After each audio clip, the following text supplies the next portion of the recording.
Hi there. Welcome to the bathtub. We're having our normal difficulties with special effects, so I got some music there. I can't play it long; it'll also sue me again. Um, and that's to suggest that we're gonna do something besides. Um,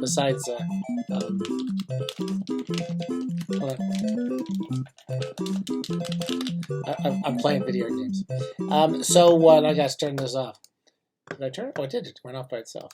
So um, I've been doing a lot of reading in the bathtub and out of the bathtub in the past few weeks. I'm kind of falling a little behind, so I was trying to catch up.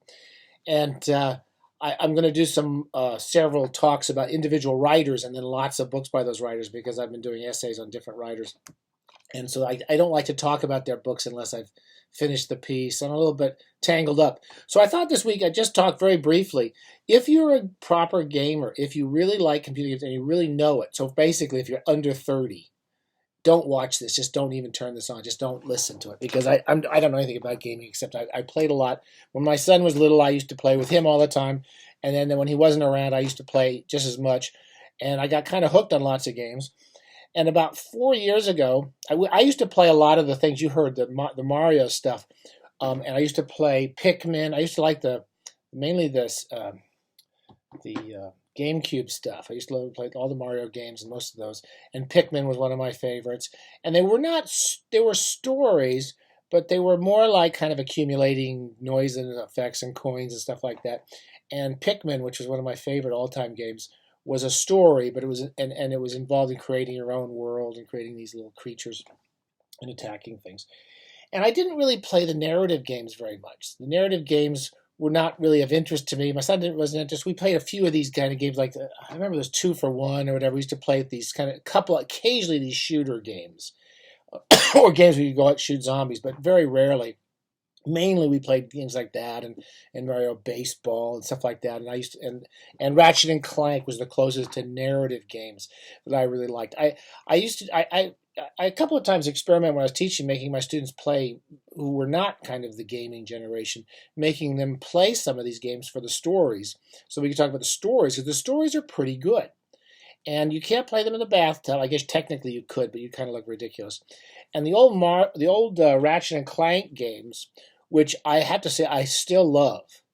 So about 4 years ago, or three years ago, or something like that, and change, I bought the PS4 when we moved to California. I thought, oh, I'm going to finally play a little more games again, and I kind of wanted to play, and I picked up this, which is called, it's Ratchet and Clank something. Basically, it's the very first Ratchet and Clank game that's been kind of engineered to fit for the PS4, so it's more special effects, and there's a kind of story within a story, and it's very clever.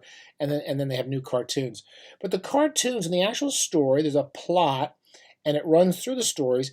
And he's usually fighting some menace, and there's lots of kind of comic dialogue between him and all the crazy people, and it's all very sarcastic about basically life and the world and everything. Everybody's, especially adults, are all idiots in these things.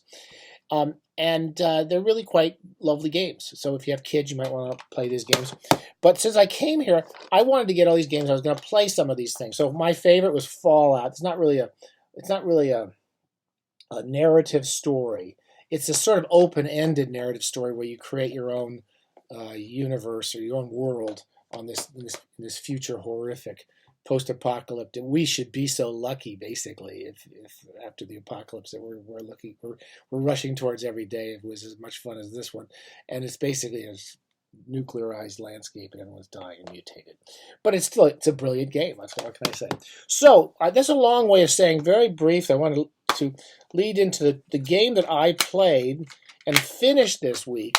Because when I wasn't working on story stuff or working on books for the essays I'm working on, I finally finished Uncharted 4. And I started Uncharted 4 when I bought that gaming system 3 years ago, and then I haven't played in like probably a year and a half. I don't think I even turned the thing on. And I kind of wanted to play again, so I finally got back and I played it. I played about a half hour a day or 45 minutes a day. And I will say that this is quite a good narrative game. So this is probably my first, except for Ratchet and Clank, first narrative game that I played from beginning to end. You can't say you read it, I almost said it, but it does have form to it.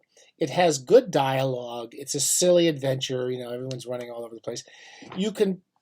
What's interesting about these kind of games is you can put it on super easy, and it's not really difficult. It's not like playing those Zelda games, which are interesting narrative games, but they're so goddamn difficult that I was constantly looking online how to do things. I still couldn't do anything. Basically any idiot can play this game and have a good time. And it's even there's some shooting, there's some first person shooter where bad guys always have 50,000 thugs working for them. You have to kill them all. But basically, it's not just that. There's lots of puzzles to figure out. There's lots of stealth. Stealth is for those of you. This basically, I'm talking to people who've never played games ever, because everyone else knows this stuff.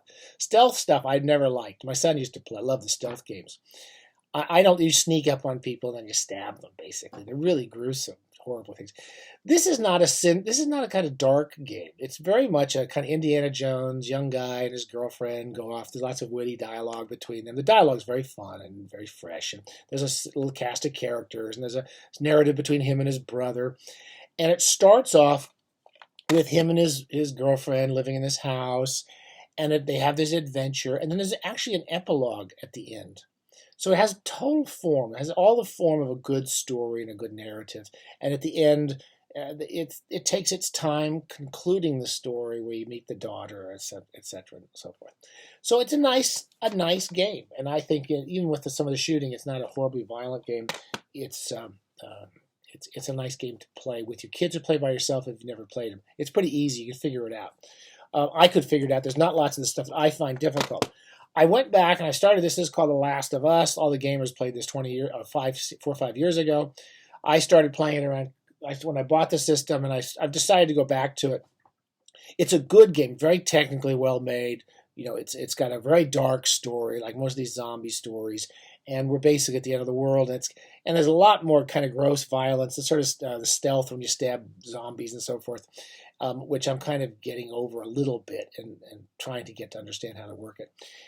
It has the problems I always have that I didn't have with this, which is you have to know how to make weapons and know when you're in stealth mode and how to change your gun cartridges and stuff, or how to alter which weapons you're using and so forth. I'm starting to figure it out. So if I figure it out, almost all of my adult stupid viewers probably could figure this out. It's worth trying. I would recommend this before I played this game, but I'm going to probably try to finish this. It's a big hit. People love this game. I preferred the Uncharted games. The games that I played years ago, and I did intend to play again, try to do is Mass Effect Andromeda. I played the first 2 games of Mass Effect, which were kind of, again, a super futuristic universe, and it has a frame narrative where you kind of go where the captain or whoever he is trying to do something. I forget what it is. And then you have lots of little things you do along the way and little adventures along the way. And you can choose which adventures you use. I was really interested in a lot of the gaming. They're designed almost to look like movies. I know, don't, if you play these games, everyone else knows this except me and people my age. They're designed like movies.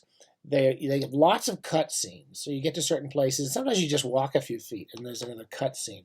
They're usually quite fun and kind of charming narrative stories. These were less narrative. They were more kind of send you off on side quests, and then there was lots of questioning people and finding things out, which I found a little tiresome sometimes. But the actual adventures were good, and the special effects were really fun. Okay, so that was my the Idiot's Guide to Gaming for people who've already done the Idiot's Guide to Gaming. I enjoyed reading and playing Uncharted 4 all the way through. I've never played I didn't need to play the first 3. I don't know that I'm ever going to go play the first 3, but I like the characters and I like the dialogue, and I felt like I finished a story when I was finished.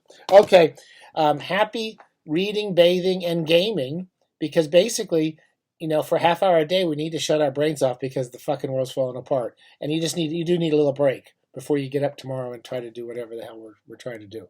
All right, so happy everything. We'll see you soon. I'll be back with some longer pieces on some really interesting writers, from everyone from William Vollmann to Robert Stone to Stanislaw Lem. Lots of these writers, I've been reading kind of large chunks of their work, and I'll talk a little more about them in the next few weeks. Okay, bye.